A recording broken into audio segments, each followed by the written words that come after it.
Minnesota Senate Democrats support pedophilia. Now, you can take this as the worst interpretation or the best interpretation. Either one of those interpretations means that the bill that they passed unanimously allows for pedophilia to become a sexual identity, orientation, or gender identity. I'm going to play clips in this video showing you the back and forth between Republican and Democrat senators talking about how this bill completely opens the door to allowing pedophilia to be used as sexual orientation or gender identity to protect them against discrimination in this state. Now, before we get to that, please make sure to hit the subscribe button, make sure to like this video, drop a comment, and share it if you find this meaningful or useful. So let's rewind the clock to figure out how did we get to this point and where Democrats are supporting opening the door to allowing pedophiles to use identity in order to stop from being discriminated against. There were two bills this legislative session, one that came out in the House, House File 447, and one that came out in the Senate, Senate File 200. These bills are dealing with civil law, talking about discrimination to make sure that our anti-discrimination laws include for gender identity. Now, this is something that I don't agree with, but I understand that Democrats overwhelmingly support that gender identity is assigned at birth, which again, I don't agree with. It is observed at birth. But it would make sense because Democrats overwhelmingly believe and support this, that they would add in gender identity and then also define what does gender identity mean. Now, where things start to go off the rails, the existing law had a few sentences that they wanted to have stricken. This is very typical. If there's good parts of a law and you're a legislator, you just strike the parts that you don't like and then you add certain things. Now, what started to raise the eyebrows of Republicans was one specific sentence. And I'm going to read this for you. The specific sentence in regards to what is sexual orientation. I'm going to give you the whole definition. In Minnesota, sexual orientation means having or being perceived as having emotional, physical, or sexual attachment to another person without regard to the sex of that person, or being perceived as having an orientation for such attachment. Now, the part that they struck was or having or being perceived as having a self-image or identity not traditionally associated with one's biological maleness or femaleness. That part doesn't really matter. They struck that because it uses the word maleness and femaleness. And as you know, those that believe in critical gender theory and critical queer theory believe that there is no such thing as male and female, that gender is on a scale. It's non-binary. Something, again, Republicans and most common sense people disagree with, but that isn't the problem. The problem is the next sentence. Sexual orientation does not include a physical or sexual attachment to children by an adult. Now, this is part of existing law that in these new bills from the House and the Senate, they wanted to strike that sentence. That's odd. Why would you strike that sentence? And that's a question that was asked numerous times by Republican state reps and Republican state senators as to why they wanted to strike that specific sentence.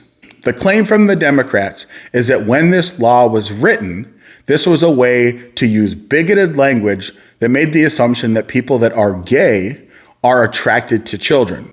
Senator Speer accepted language in response to bigoted fear-mongering by right-wing activists, added the sentence, sexual orientation does not include a physical or sexual attachment to children by an adult. The chief authors, who were Senator Speer and Representative Karen Clark, said at the time that they accepted the amendments to increase the comfort level of some legislators by making it clear the bill will not do some of the things that opponents claimed it would do. That's what their claim is. But it doesn't make sense that you would strike that specific language because it doesn't actually say that if you are gay, you are attracted to children. But that's what the Democrats claim. Now, Republicans didn't accept that reasoning.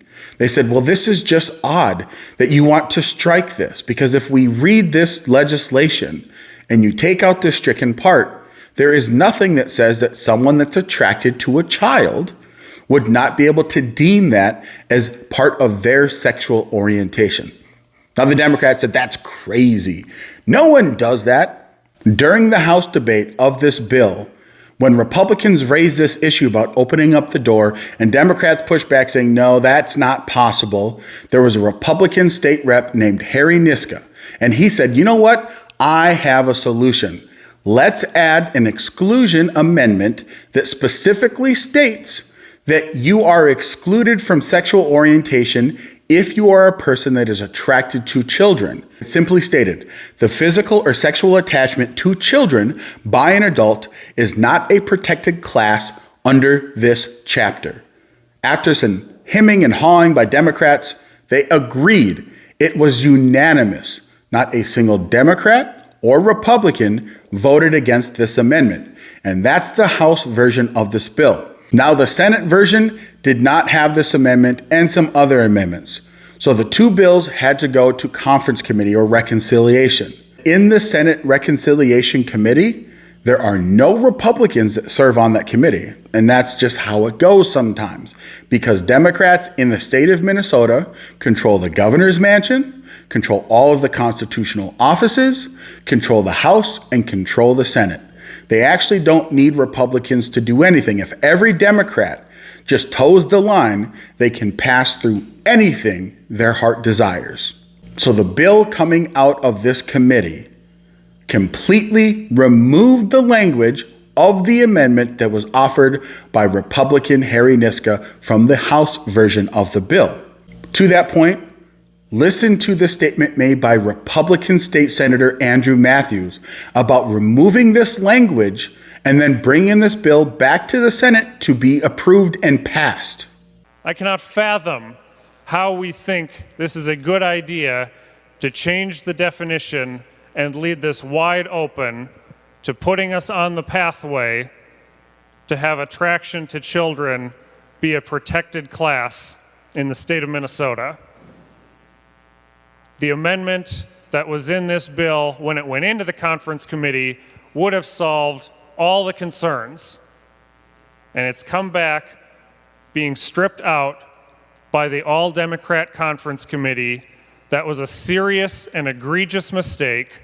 I urge this body to reject this report, send this back to the conference committee, and at least on this piece, put back in the amendment that the other body brought to conference. As you heard, this is a gigantic red flag. It makes no sense. After listening to what happened in the House, hearing the debate, understanding that there was consensus between Republicans and Democrats to make sure that this unintended consequence claimed by Democrats that they didn't want to have this loophole. That's what Democrats said in the House. But Democrats in the Senate said, we don't care.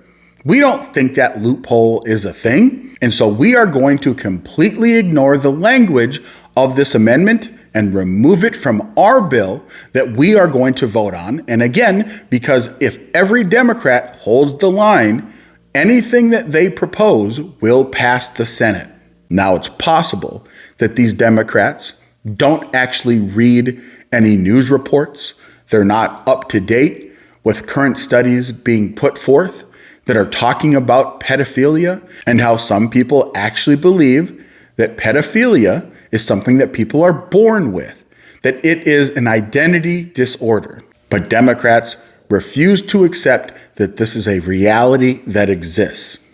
Now, another part of this bill gives an actual definition of what does gender identity mean. Because of course, if you're going to refer to something in a law, you have to give a definition. The definition is gender identity means a person's inherent sense of being a man, woman, both, or neither. That is an odd part, both or neither. So it's just saying that gender identity can be anything. Just so we're very clear, that's what that language means. Then it goes on to say a person's gender identity may or may not correspond with their assigned sex at birth or to their primary or secondary sex characteristics. A person's gender identity is not necessarily visible to others. Now, it is obvious to me that when you combine these two elements, when you're talking about who can and cannot be discriminated against in the state of Minnesota, it opens up the door to someone that says, I am a minor attracted person, or someone that says, I have pedophilic disorder. I am just naturally attracted to children. Now, what's most fascinating is that the Democrats' rebuttal to this assertion that this door is now wide open, they say, what are you talking about? You can't sexually assault children. That's illegal. And Republicans are saying, yes, we understand that. We're not saying that this is making it legal for pedophiles to act on their impulses. And that's what the Democrats keep saying over and over and over again.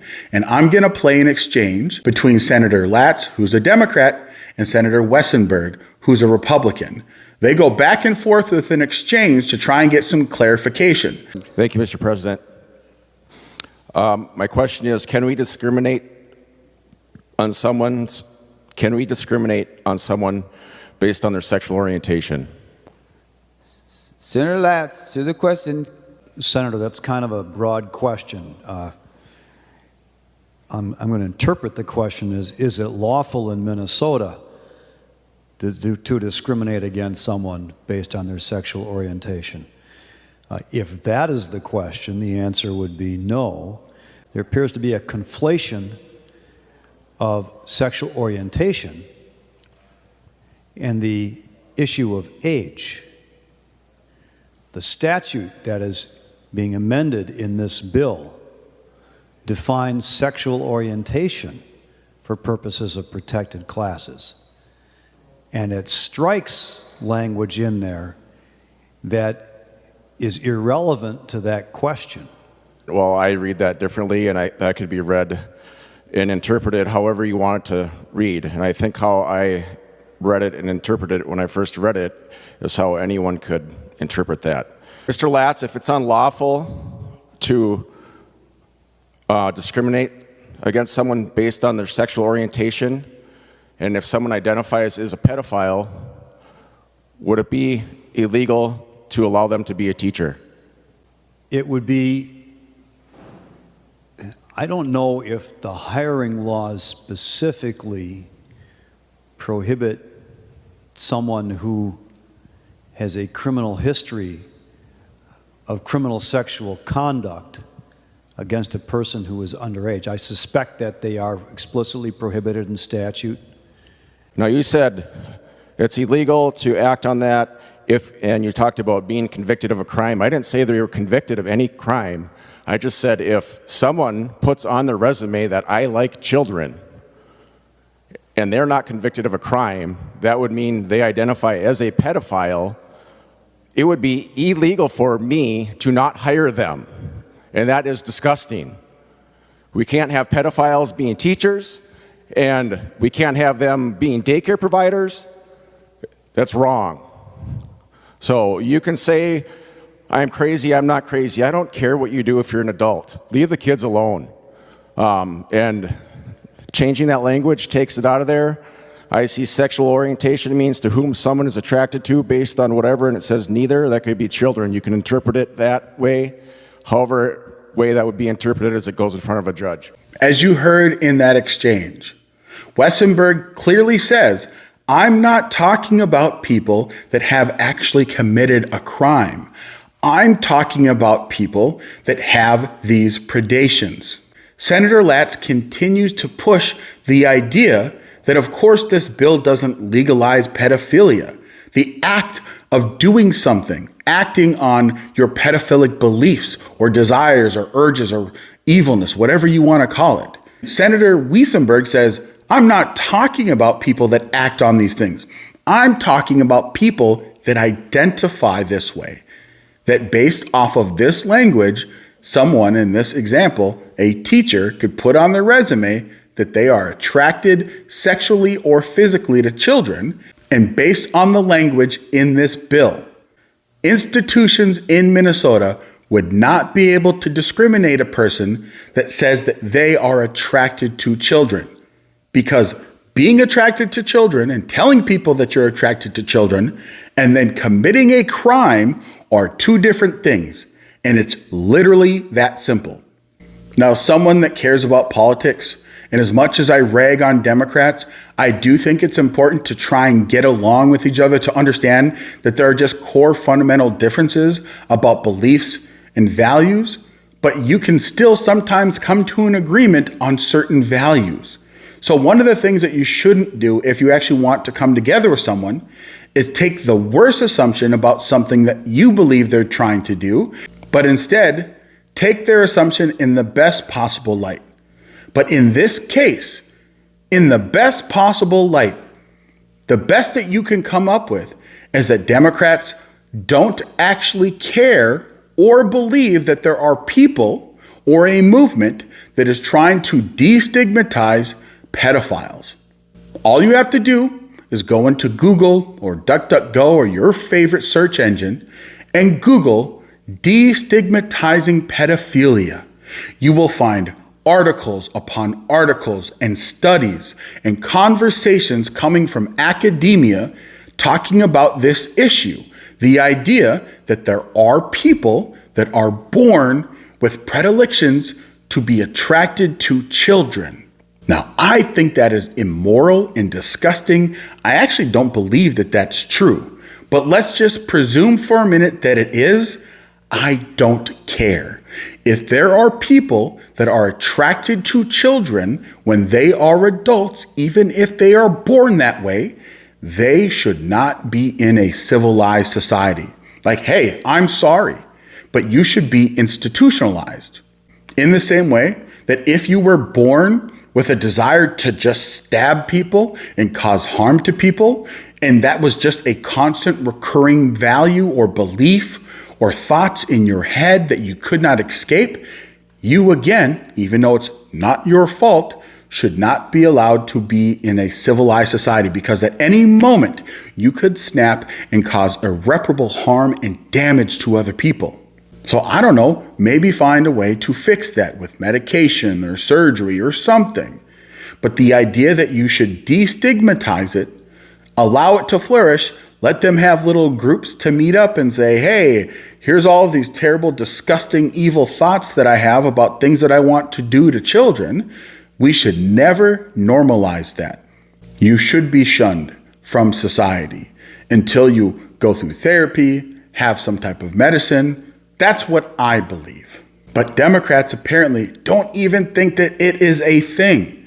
And that is the best possible interpretation. Now, there is a worse possible interpretation, one that says that there are Democrats that truly believe it is okay to be attracted to children. Now, do I think that that is something that is possible? Yes, I actually do. Do I think that that's most Democrats? No, I actually don't. Now, here's a third possibility. These Democrats are so infected by the woke mind virus that anything that Republicans stand for, they must oppose. 100% cultish ideology, 100% cultish beliefs. So between those three, you choose what you think. I actually think it's a mixture of the second and the third. Because I don't believe that Democrats in general are just ignorant and uninformed, I think it's mostly a mixture of that there's people that actually think it's okay that adults have relations with children. And I also think that the majority of the reason is because these people are a cult. It's sad to say, but they have lost their mind. They are so infected by tribalism that they can't see that there is this huge open door that they have kicked open, all because they don't want to let the Republicans win anything. Thank you for watching my video. Again, if you like the content that I'm making, make sure to hit that subscribe button. Make sure to like this video, drop a comment, share it everywhere. It's the only way that I'm going to be able to grow this channel, because after all, that's why I make videos. I want more people to hear it and see it. I'm AK Kamara, the Conservative Opinionator. Until next time.